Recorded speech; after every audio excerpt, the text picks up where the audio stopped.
Welcome to Yakuza 0 Part 6. Now we begin Chapter 2. So about that Part 5. I still high from it. From the hype. Say, I don't need weed anymore, I just need Yakuza. I just need some action. I just need some drop kick out the window.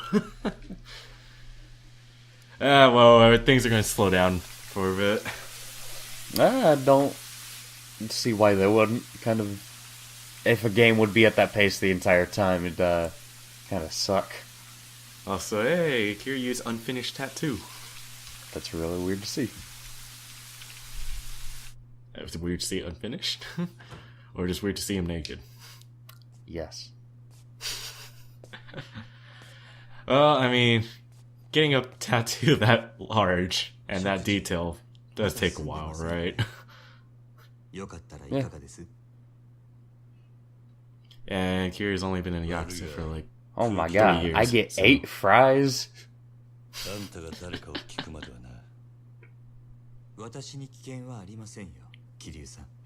Okay, I think I said this last part, but actually different. He either looks like Japanese Ted or Japanese Loki. It's the hair, probably, but... It's the hair, and I reply back with Chinese. Oh yeah, I forgot it was. It's a fact you find out later. Yeah. I should have remembered it. You did just say it last part. Yesterday. Yeah. I think this is like a first in a while with us. Recording the day after. Yeah. Because with Johnny, we tended... With Uncharted 3, we did it most days, right? Or whenever we could. And then A and 2R, we did one day. And then most of our other stuff is like, do it 1 week. And then a week or 2 later. Huh, I thought Uncharted 3 we did it like pretty much one day whenever Johnny's available. Well, I think it was like some days he'd be available like 2 or so days in a row, and then other days it'd be like a week or so. I don't really remember. It's kind of been a while. It's been a while.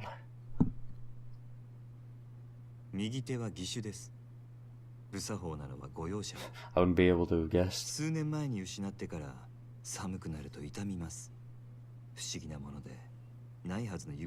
Tachibana here is a new character for Yakuza 0.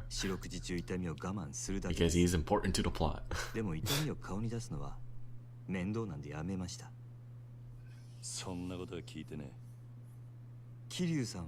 Oh, you're nice. Well, I mean, kind of have to keep your guard up. I mean, he's a stranger. To be fair, Kiryu is a pretty no-nonsense kind of guy. Also, a stranger just approached him, saying, I can help. Yeah. He's like, help with what? How much do you know? To be fair, I'd imagine he kind of want to take any chance he could get at this point. Because if he didn't, kind of be fucked. Well, I mean, since Kiryu's plan backfired, he's lost. He doesn't know what to do. Exactly. But again, just a stranger coming out of nowhere, offering help, knowing your situation, is kind of, suspicious. He's our fairy god mother. Also, Tachibana here has a lot of info on Kiryu. That's creepy.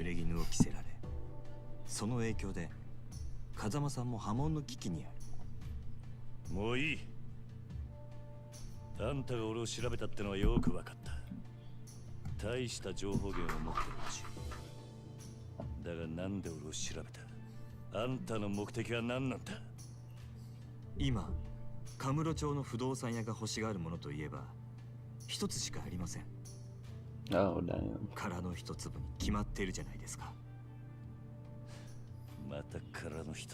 Hey, the empty lot's super important. Yeah.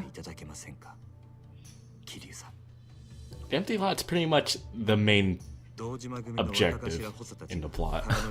Never in any story, in any game, would one big empty plot of land be this intense. But you do realize the importance of it, right? No, yeah, I understand why, but Damn. It's like, and we already seen it. It looks like trash, but it's worth 1 billion yen, and no one can acquire it because they don't know where the owner is at. No one can acquire it legally.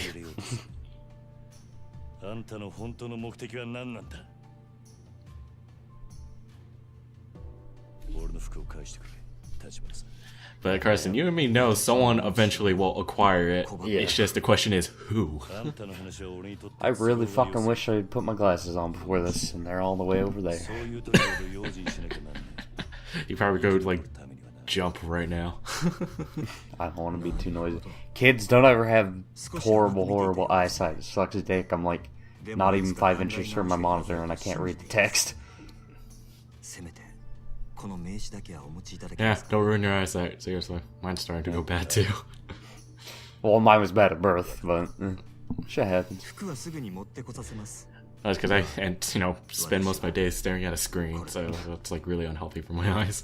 I remember my friend's dad yelled at me one time because I was too close to the TV, and then my friend was getting really mad about it. He's like, "Okay, Dad, he can't even see like 5 inches ahead of him. Just shut the fuck up." And then he's like, "Oh, I'm so sorry." That's funny. Actually, another time with my friend Bradley here, we were walking, I think, to Chick-fil-A or something, and then we were a little further down, and his dad, he's kind of a dick, and he started waving his arms. He's like, "Carson, can you see me?" Yeah. We're running to our next subject, so you can probably go grab your glasses like right now. Woo!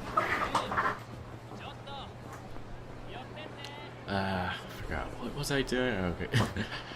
Oh, okay, I'm heading straight to the objective. But, yeah, Chapter 2, after our next, like, story progression, pretty much whenever it's, like, daytime, in Chapter 2, it's where we can, a lot of the city opened up, a lot of side quests is open, so, good chance to explore the city on Chapter 2.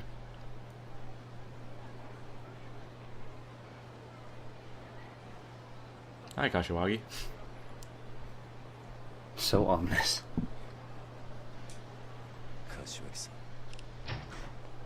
Kiryu! 錦。お前、大丈夫だったのか？おい、マジかよ。よく殺されなかったな。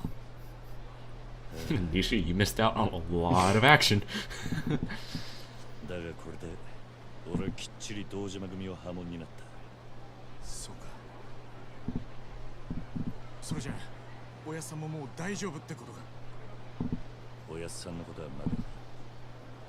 俺の濡れ衣が晴れねえ限り、堂島組はおやっさんに責任かぶせる気でいる。なんでだよ。お前がもう組を抜けたってのにか。ああ、ただそれでも一歩前進だ。堂島の大門が外れた以上、こっから好きにやらせてもらう。クゼを捕まえて真犯人の居所を吐かせてやる。そうだ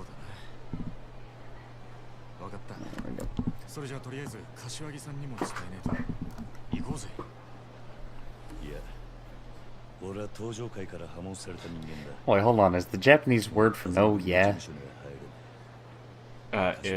It's a ie. Oh, okay. From the very little amount of Japanese that I know. See, you know how there are like different types of Japanese, right? Depending on where you are. What do you mean by that? Are you talking about just like different dialects, pretty much? Yeah. Okay, my friend was talking about that, and we were kind of talking about it, on how different they are. He's like, their dialects are essentially like speaking Northern English and then speaking Ebonics. I was like, God damn, that's bad. And then he pointed out to me, he's like, you probably understand Ebonics a lot more than you think. You probably heard plenty of Ebonics today, and we were talking about it. I was like, damn, I didn't realize people were that stupid that they spoke like that all the time. And then again, I live in a pretty shitty part of Texas, so.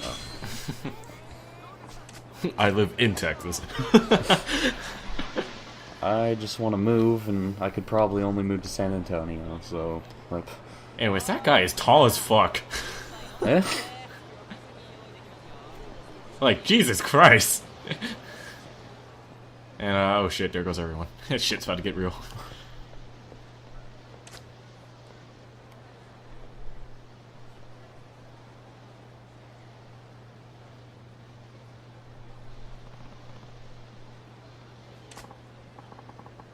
So...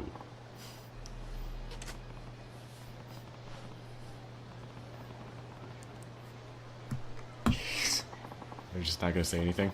He's so big. I mean... Giant man. Yeah, he is pretty big. Like, what the fuck big? Like, I can't even tell if this would be a possible size in real life. It seems like it could be, but at the same time, for whatever reason, I don't know. He seems too big. His Anyways, proportions don't seem right for that kind of guy. This is Mr. Shakedown. He can easily kick your ass.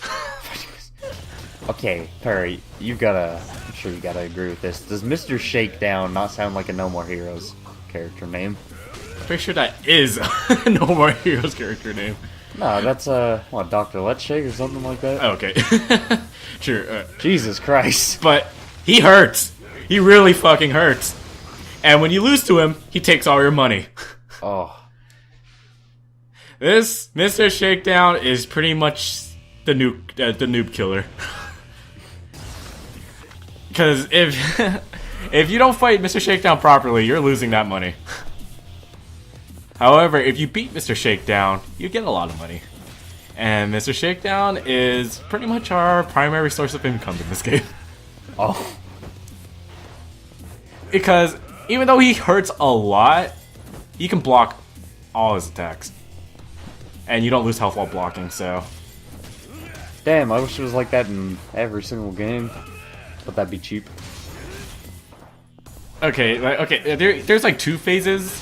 When you like lower his health enough, he enters like a rage mode, and then at that point, all his attacks will break your guard.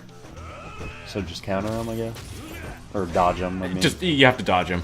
I mean, a lot of it's really telegraph. Yeah. And another thing, he never grabs you, so you can keep your guard up like the entire time and not worry.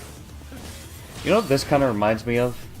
Like a 3D beat 'em up version of Shao Kahn, but a bit easier. Yeah. Okay, Just it's because easy. his moves are so telegraphed, and he does a lot of blocking too. Yeah. Also, he's fucking giant. Yeah, that's just a tutorial. Even if you lose this fight, you won't lose your money.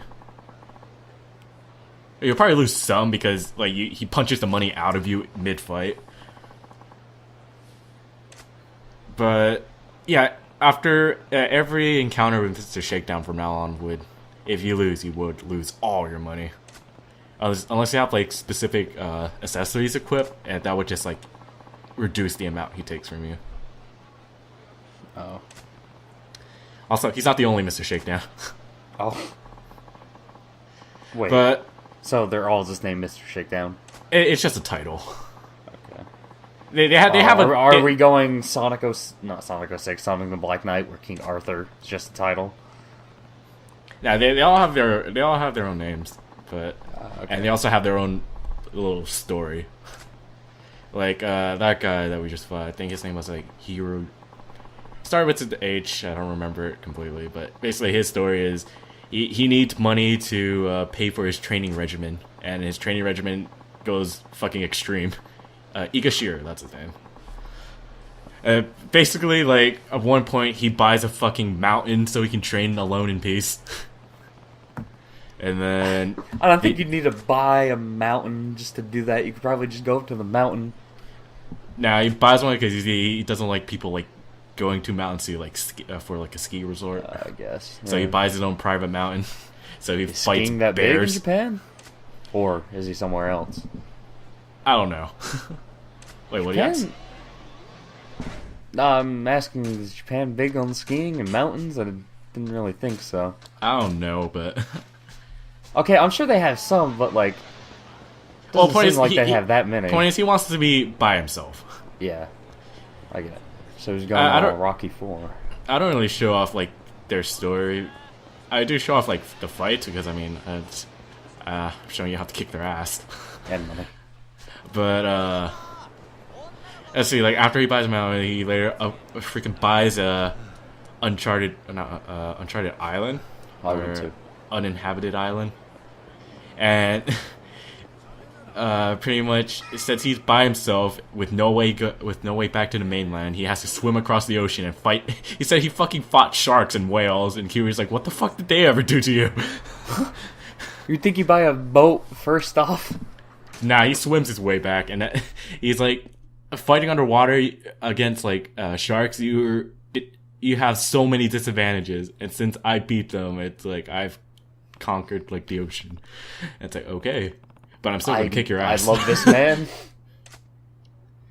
And then I think he's like, the more he kicks his ass, the more it's like, man, I've been like everywhere on Earth, and yet I still can't beat you. I've been in like private military bases. I've been on mountains haunted by immortals. It's like a bunch of stuff. I've been in deep sea trenches.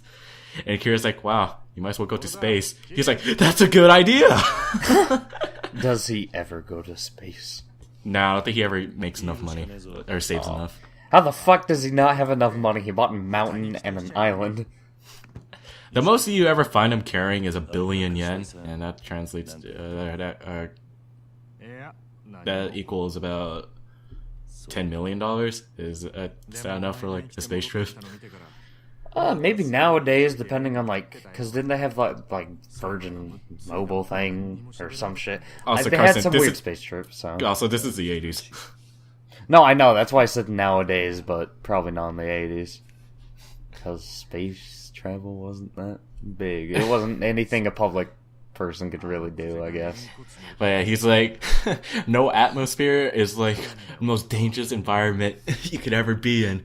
If I can conquer that, then I can conquer you. Kira's like, yeah, have fun with that. You know who would absolutely kick his ass in an environment, though? What? Chris Redfield in a volcano.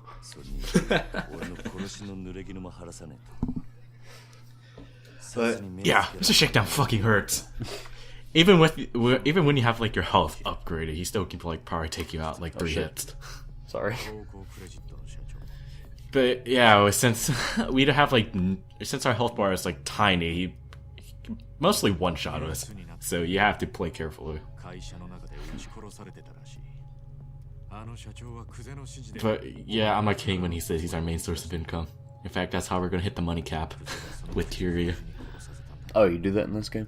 Or yeah, I do in this playthrough. And let me tell you, 1 trillion is enough to buy like everything. And still have like a whole bunch left over. And I go up to 9 trillion. Fuck Kuze. Oh, why? I wasn't paying attention to the dialogue. But no, just they mentioned him and I was thinking, I hate that man. Yeah, well, we freaking served his ass hard, so. And then the rest of the family came in and they're like, you're a bitch. You fucked up. Give me your pinky. God, that was brutal. And I know that's like a legit thing and everything, but ugh. Yeah, at this point, Kuze is pretty much a different man now. He's still a bad guy, but he's a likable antagonist.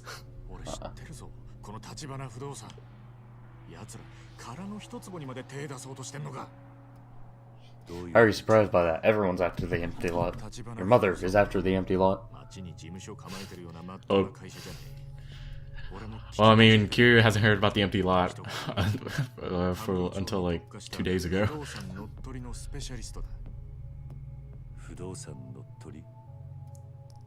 Also, we're in Kiryu's apartment.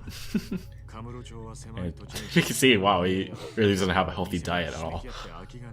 He has the college diet? Pretty much. What do you mean, not healthy? How do you not like noodles? They're the best. Well, I mean, they're delicious, but I'm pretty sure they're really unhealthy for you. Yeah?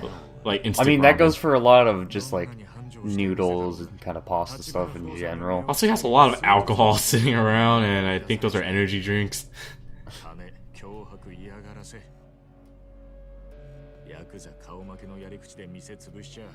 気になった不動産を転売するって話だ。たとえ登場会のケツ持ちと勝ち合おうがお構いなしにな。今時の不動産周りは金のわしづかみ競争だ。得体の知れない連中が群がってる。けどその中でも橘不動産は札付きだ。登場会本家も連中を排除しようと追ってるらしい。本家か。そのくらい厄介な連中ってことだ。けどそいつらがおめえの味方につくとなると面白くなるな。信用できる相手ならの話だ。なんで俺を引き込もうとするのか橘の腹が読めねえ。なら明日少し突っ込んで橘不動産を調べてみようぜ。探ってみる価値はある。 Man, Kiryu just seems like a pawn to everyone in this え。 game. 調べるのは俺一人でやる。He pretty much is. お前が俺と一緒に動けば堂島組に目をつけられる。 Which, I've said this before, it's a weird contrast to the later games, but it makes sense. Yeah. 組抜けると決めた時から。 Yeah, Kiryu's pretty much a pawn, a key pawn in Yeah. this grand scheme, but still a pawn. Maybe rook status. Man, just wait till we get to our next playable character.